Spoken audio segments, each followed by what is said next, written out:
ngize ngiyafunda la iposter la ekhaya ithi Jesus Christ, the light and the source of life. Hallelujah. Ngizoyiqala ngendlela le bazalwane. Hallelujah. Ngicela ongiphethele ngesizulu John 11 uverse 38. Angifundele egameni kaKristu Jesu. Lapho uJesu ephupula futhi phakathi kwakhe wafika ethuneni lalingumhume kwamkhona itshe phezu kwawo. Wathi uJesu, susani itshe. UMatha udadewabo ufileyo wathi kuye, Nkosi, usenuka ngokuba sezizile. uJesu wathi kuye, angishongo yini kuwe ukuthi uma ukholwa uzakubona inkazimulo kaNkulunkulu na? Balisusa-ke itshe, kepha uJesu waphakamisa amehlo wathi, Baba, ngiyakubonga ngokuba ungizwile. Bengazi mina ukuthi ungizwa njalo, kodwa ngenxa yesixuku esingiphathileyo ngishilo lokho ukuze bakholwe ukuthi nguwena ongithumileyo. Esekhulume lokho wamemeza ngezwi elikhulu wathi, Lazaro, phuma. Ngiyabonga mama wami nethi lapho. Wamemeza ngezwi elikhulu wathi Lazaro phuma. Hallelujah. Cela ukuyiphoza kancane. Hallelujah. Uma sifunde eBhayibhelini la siyathola ngize mangicheka la I topic ya this Good Friday. Hallelujah. It is Jesus Christ, the light and the source of life. John 1 verse 1. In the beginning, before all times, was the Word, Christ. Hallelujah. Was the Word, Christ. And that Word was with God. Hallelujah. And the Word was God Himself. Hallelujah. Gijimele ku 14 nayike labazalwane. And the Word, Christ, became flesh. Lelo zwi laba inyama enguJesu. Hallelujah.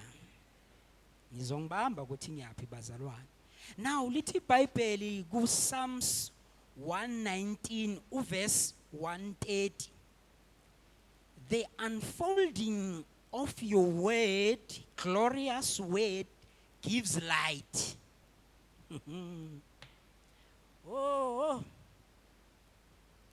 So bazalwane la, I'm trying to ukuveza ukuthi uJesu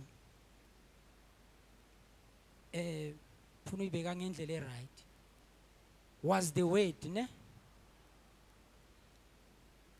After sekayizwi kwakukose akhishwe kuze abe inyama. Hallelujah. God had to speak so that uJesu ovela. Hallelujah.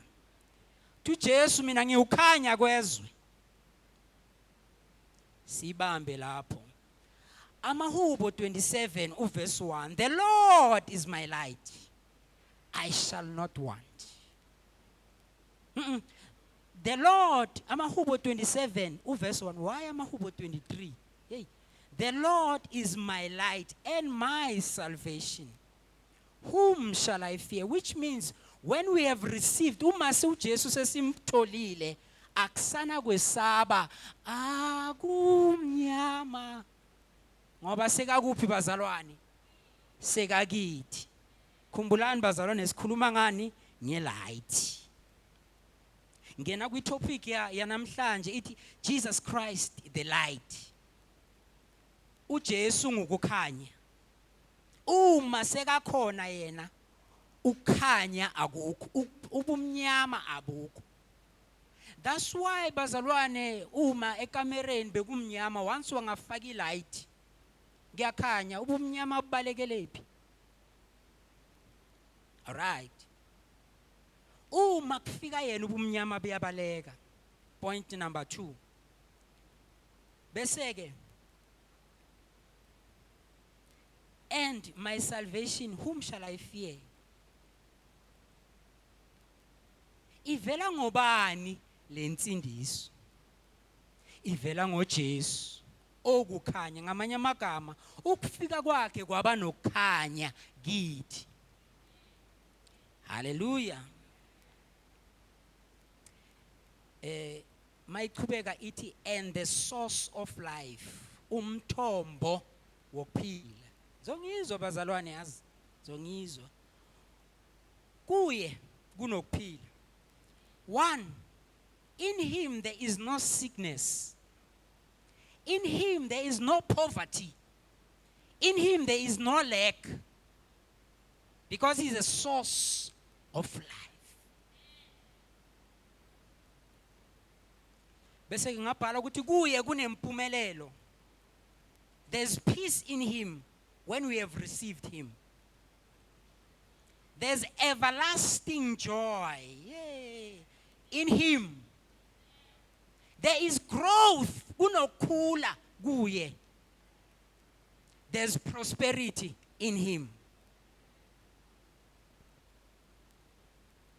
In him was life, and that life was the light of man.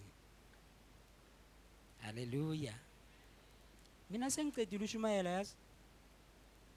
Uma sibuyela kuleli verse ebesilifunda, unosisi la konje unsisi bani lebeka worship la ubani.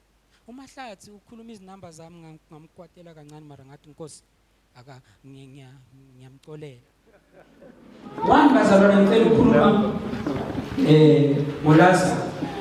Yeah. Lithi iBhayibheli uLazarus wafa azangalala. Yeah. Ezinye izinto ba sifuze sizibeke straight, wafa azangalala. Uma sifunda ekuqaleni eBhayibhelini uthi lithi iBhayibheli uJesu wake wathola iWhatsApp. Wafika umlayezo kuJesu ukuthi Jesu lo mthandayo uyagula. Cela nihambe akumnyama ma ekhona yena. Hallelujah. Wayithola iWhatsApp ethi Jesu Lazarus lo omthandayo uyagula. uJesu waphendula wathi lokho kugula akusingo kokufa, kungokuthi indodana kaNkulunkulu ikhazimuliswa. Ukhazimuliswa, there's something like lightish. Amen.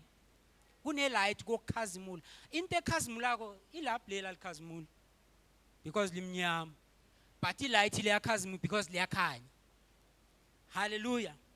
So lithi iBhayibheli uJesu waqhubeka wahlala. Ngiyamthanda uJesu mina.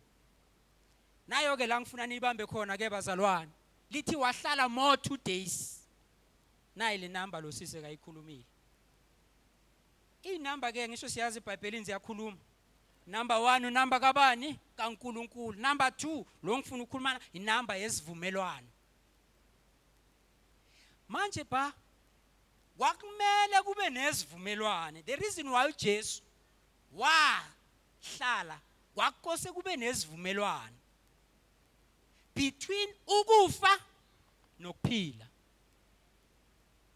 Ukuphila kwakose kusubmite uLazarus ekufeni.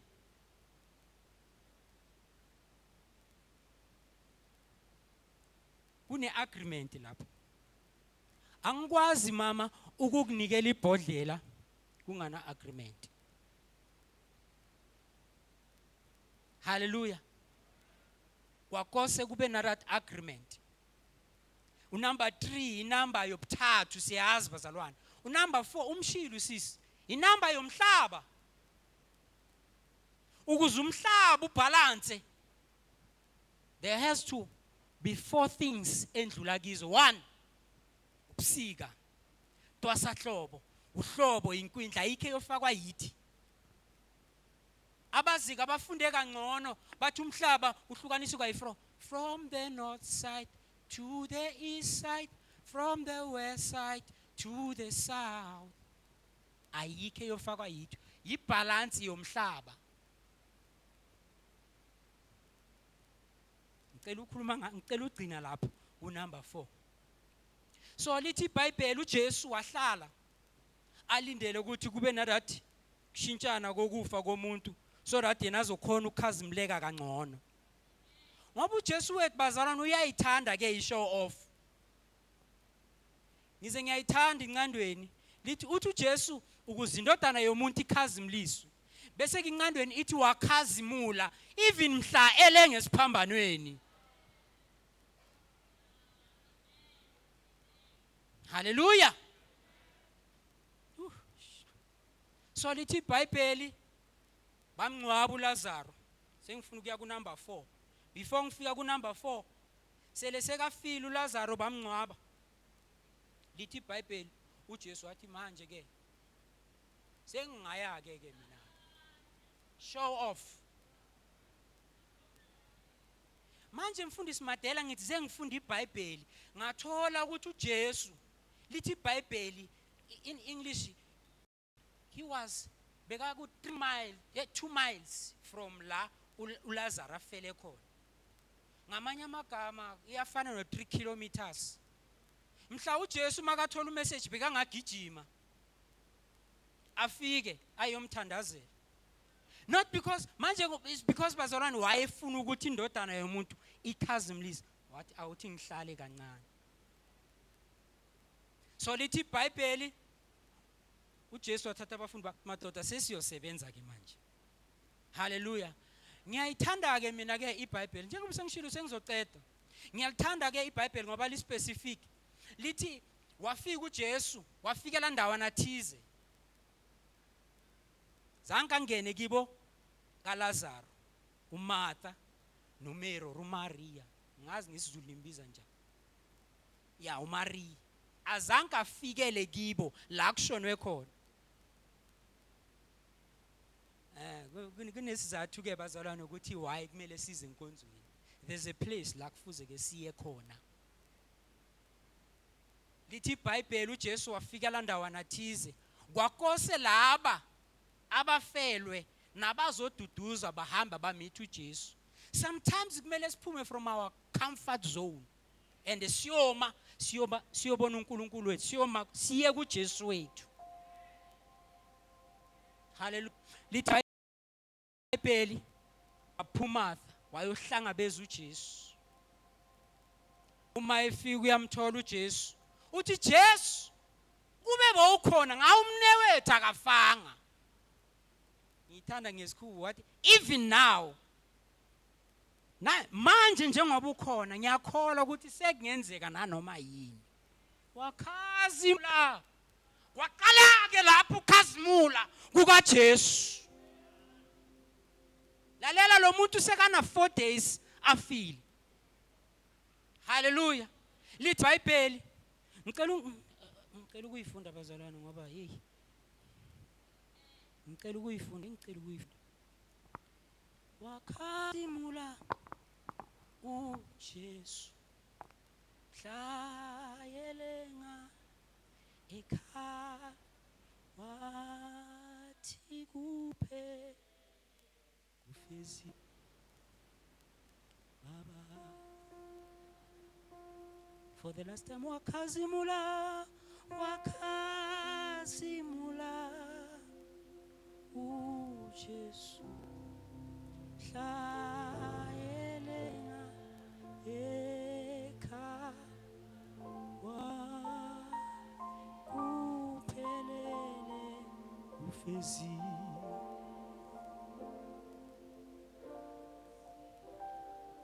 U21 Then Martha said to Jesus, Lord, if you were here,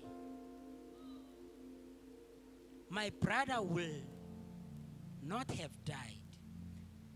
U22 Even now, I know that whatever you ask of God, nanoma ngabe yini esicela kuNkulunkulu wena uyasenzela. The word was God. So uNkulunkulu kumele akhulume izwi ukuze libe inyama ukuze ukhona ukulithatha ulisebenzise. Okay. Then Jesus told her, your brother will raise from the dead. Lesikhathi umuntu 6 feet underground, niyazi ukuthi senenzani le insuku. 6 feet underground, nifaka nesikhumba, nifake nengubo, nifake nenhlabathi, manje senifaka neconcrete. 6 feet underground. Ngiyayithanda uJesu ngendlela aphendula ngayo uMartha. Uthi kuMartha, I am resurrection and life. Nayo la ivela khona le topic yanamhlanje yaka life. Ngamanye amagama uLazaro bengasekho impilo kuye. Cela ukusho kuLazaro kwakungasisemnyama kuye. Ubumnyama babusele nabo sisibakhe ngoba yena akasezwa lutho.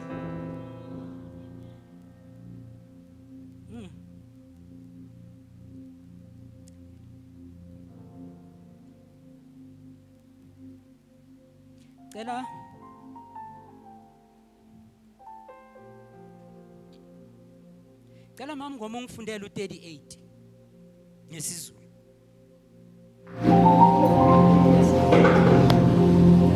Mama umuntu sorry. Lapho-ke uJesu ekhula ukuthi phakathi kwakhe wafika ethuneni lalinomhume kwakukhona itshe phezu kwawo. Lithi iBhayibheli uJesu ngithanda la ngesikhuwa lithi so Jesus again was deeply moved within to the point of anger. Amanye amagama wakwada waze wakuphathela ukufa. Kubeka mama. Wathi uJesu, susani itshe. uMartha udadewabo ufileyo wathi kuye, Nkosi, usenuka ngokuba sezifile. Thank you, mama. Sometimes kuyahlupha izizaba zethu esiza nazo kuJesu. Uqeda ukukhuluma wena manje ukuthi even now sekunguwe futhi. Nkosi, usenuka. Ungenaphi lapho wena? Ngoba ushilo even now. Nkosi uNkulunkulu akabuya kuzo. Awuthandaza. Masiza kuJesu bazalwana sizi lesizaba siza ngokholwa. Amen. Why? Because uJesu ukhaya. Ngithi uyimpilo. Amen. Uyangithatha kuJesu. Or before uJesu akuthatha naku le number 4 la ngena khona. Sekana 4 days afile ngamanye amagama. Inamba yomhlaba bese seyiphelelisiwe. Ngoba umhlaba ubhalansa nga4. Bese sekuphelile ngayo engasana lutho okungenzeka kuye. Ithemba lingasekho. Phelile ithemba lingasekho. 4 days afile. Seza ngezaba Nkosi uselanuka. Lithi iBhayibheli uJesu wathi susanithi. Ngiyamthanda uJesu ngoba khona la lithi seka approach ithuna ngeanger. Ngithi susanithi le nibekile nina isuseni. Yeah. Hallelujah. So lithi iBhayibheli balisusithi. Masibukele imovie Passion of the Christ kuze kuphuma nembukane ufundisa imadele. Khombisa ukuthi lento bese sekuphelile. Hallelujah. Then iBhayibheli lithi uJesu wamemeza ngezwe kuna kumemeza. Wamemeza wathi Lazaro phuma. Wakhuluma. Ngicela ukusho this conference khona la siyawuphuma khona. Because uJesu ukuphila, uJesu ukukhanya. Amen.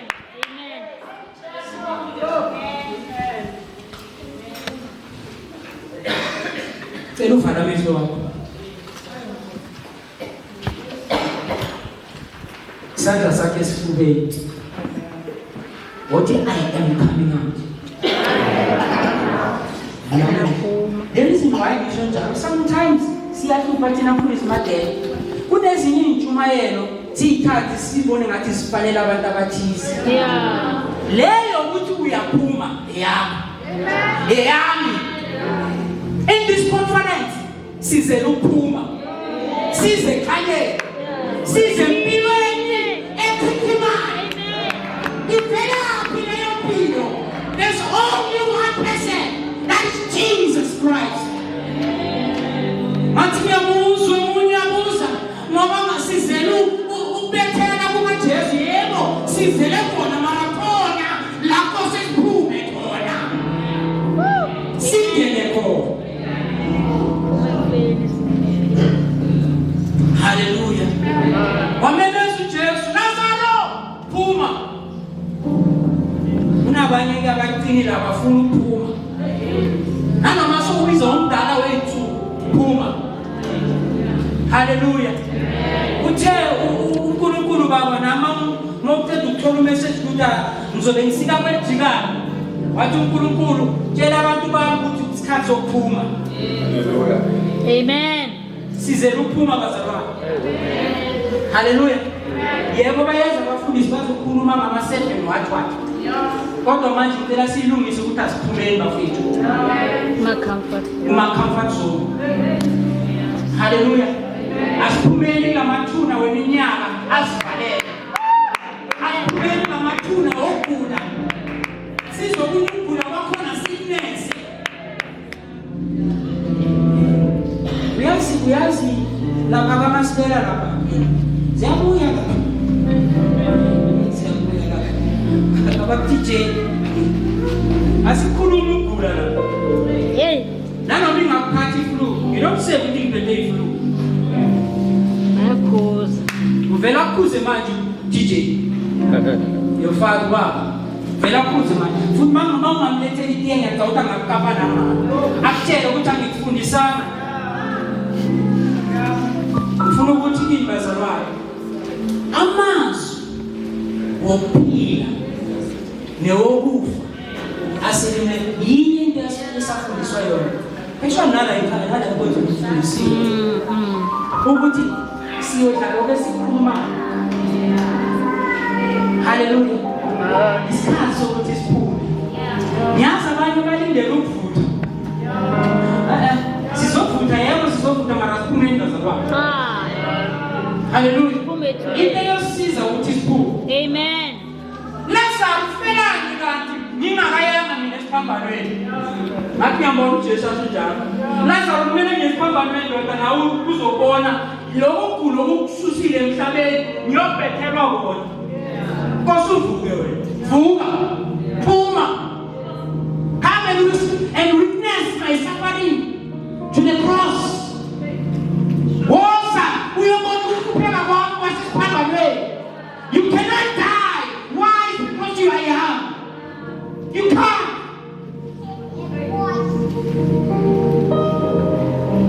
Hallelujah. Waphumula Lazaro. Mina sengicedile. Waphumula into emkhaza ngayo uPhilip Mandela angikhumbula bathi bamdonsile. Yena wavumela. Ezinye zezinto kufuze thina sizivumele. Ungadonsa. Ungadonsa. Ngoba ungadonsa uzohlupha enkonzweni. Uzohlupha endleleni. Hallelujah.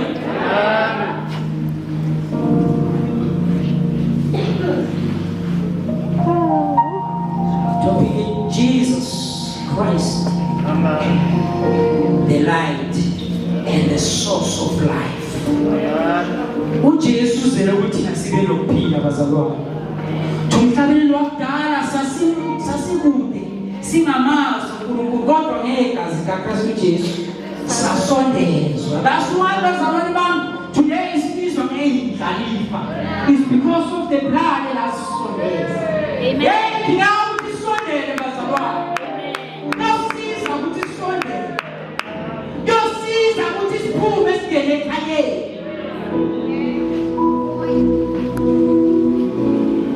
uJesu umthombo wokuphila. The reason into yenza uJesu ukuthi akhiphe uLazaro kufeni because uJesu umthombo wokuphila. Kumele siphile kuye. Hallelujah.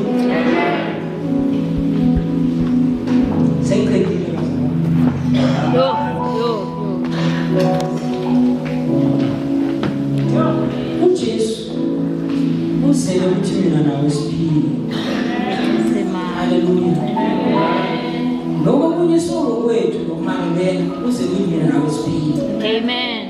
Sibe nabo ukuphiphila. Amen. Amen. So asiphile bazalwane. Siyamenya thina sonke empilweni ephiphimana.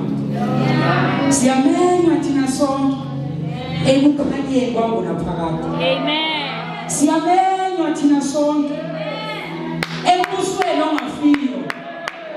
Siyamenya thina sonke ekuphileni kwangona phakathi.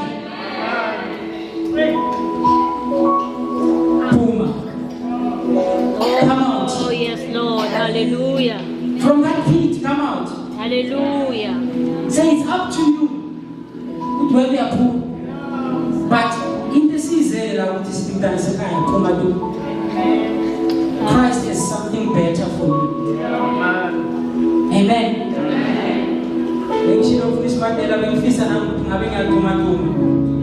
Hallelujah. What by year in the this time to come out. Amen.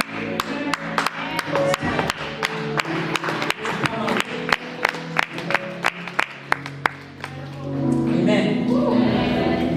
We are good. Mina musimtshele imani tumzekile ngqedile. Hallelujah. Siyaphuma bazalwane.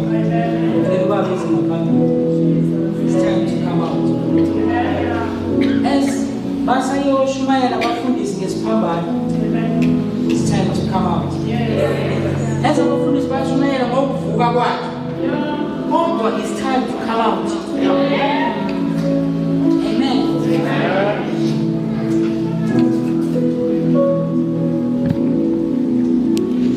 Sure,